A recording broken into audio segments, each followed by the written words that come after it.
이제 MLS가 개막한 지도 벌써 2주가 지나고 손흥민은 정규리그 2경기를 치렀습니다. 이제 3라운드를 앞두고 있는데 손흥민은 이번엔 LA 홈에서 경기를 하게 됩니다.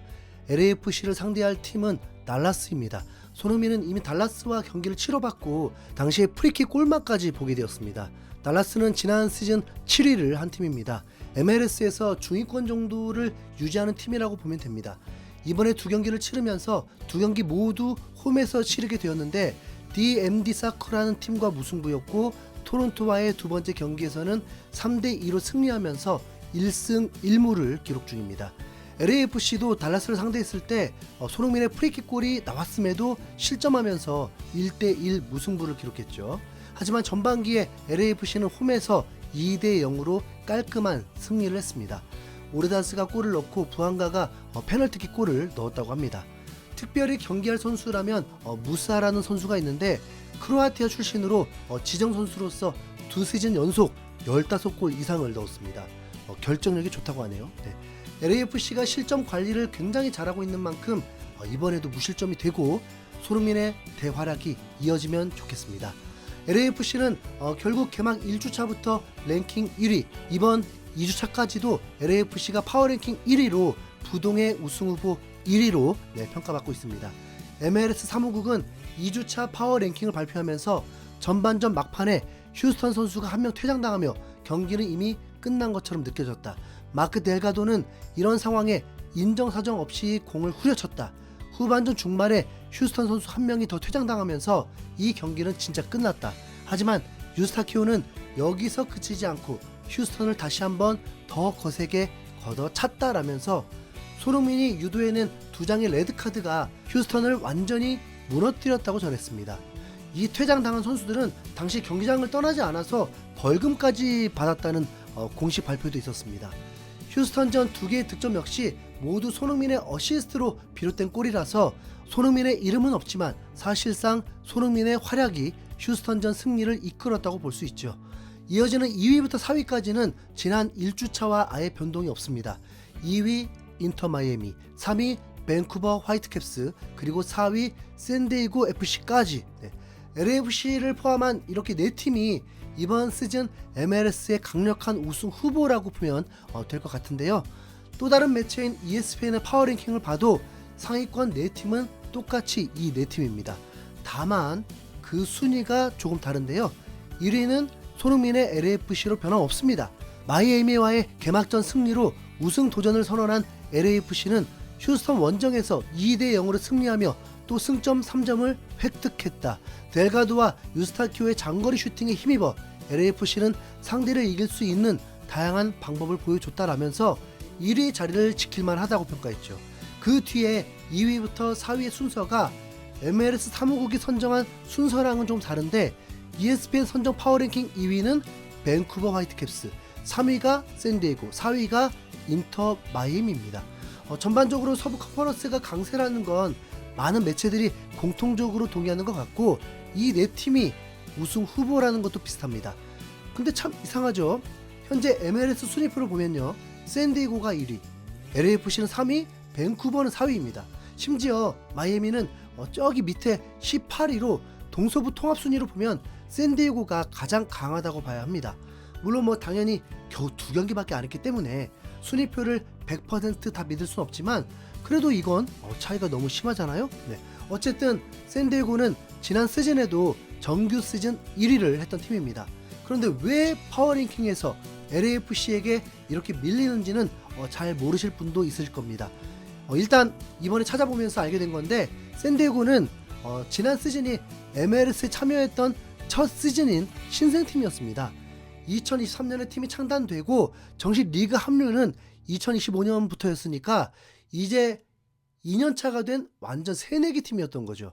어찌 보면 팀이 창단되고 첫 리그 참가에서 곧바로 정규 시즌 1위를 했다는 자체가 이 팀의 엄청난 가능성을 보여주는데요.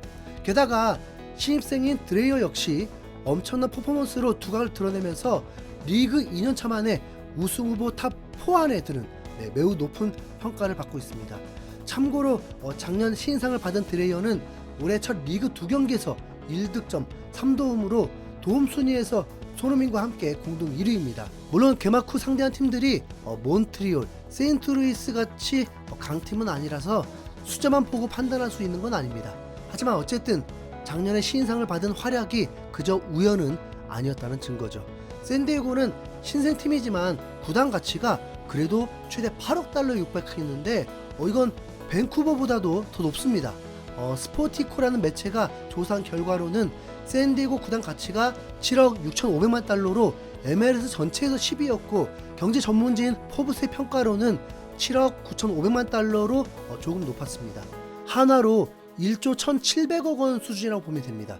구단 가치는 전체 10위인데도 실제 파워 랭킹은 탑4에 드는 걸 보면 역시 축구는 단순히 숫자로만 하는 게 아닌 게 다시 한번 확인되는 순간입니다.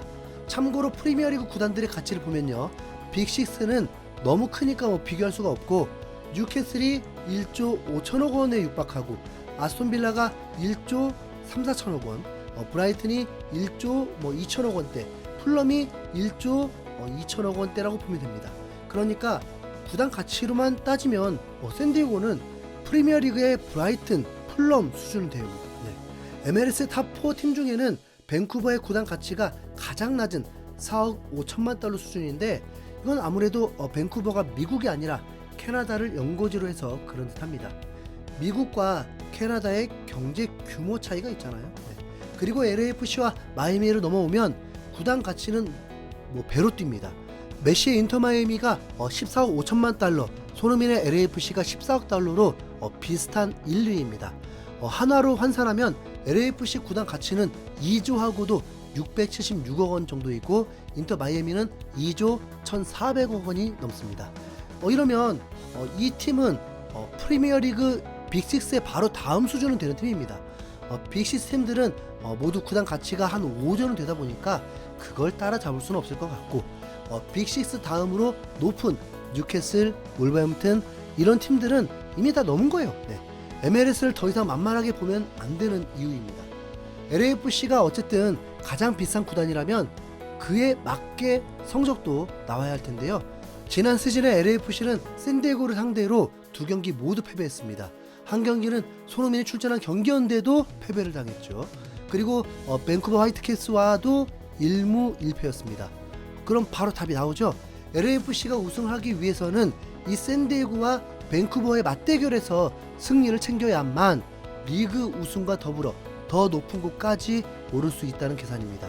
지난 시즌 최종 샌디에고와 밴쿠버가 63점이었고 LAFC는 60점이었습니다. 결국 샌디에고와 LAFC가 같이 잘 나갈 때 맞대결 경기에서 승부가 갈리게 되는 겁니다. 그런데 샌디에고든 밴쿠버든 엄청 강력하다, 압도적이다 그렇게 바라볼 필요는 전혀 없습니다. 샌디에고는 지난 시즌 9패를 당하고도 우승한 거니까요. 네. 9패를 당했다는 건 어느 경기에서도 패배할 수 있다는 걸 또 의미하기도 합니다. 이런 조사로만 봐도 LAFC의 우승의 길이 보이시죠? 네. 사실 인터 마이애미는 관심 가질 필요가 없습니다. 붙어봐야 12월에 단 한 경기뿐이에요. 네. 그 사이에 올스타전을 통해서 메시가 손흥민에게 패스를 해줄 수 있는 상황이 벌어질지도 모릅니다. 손흥민의 우승길을 위해서는 샌디에고, 밴쿠버 화이트캡스만 신경 쓰면 된다는 거 아시겠죠? 네. 샌디에고와는 5월에 붙게 되더라고요. 네. 그리고 밴쿠버는 8월. 네. 샌디에고는 이번 3라운드에서 캔자스시티 원정길이고 밴쿠버는 포틀랜드와의 원정입니다. LAFC는 홈에서 달라스를 상대하게 되는 거고요. 네. LAFC의 단독 1위가 될 수 있길 응원하겠습니다. 무엇보다 손흥민이 골 압박을 벗어날 수 있기를. 네. 이상 흰수염 고래였습니다. 감사합니다.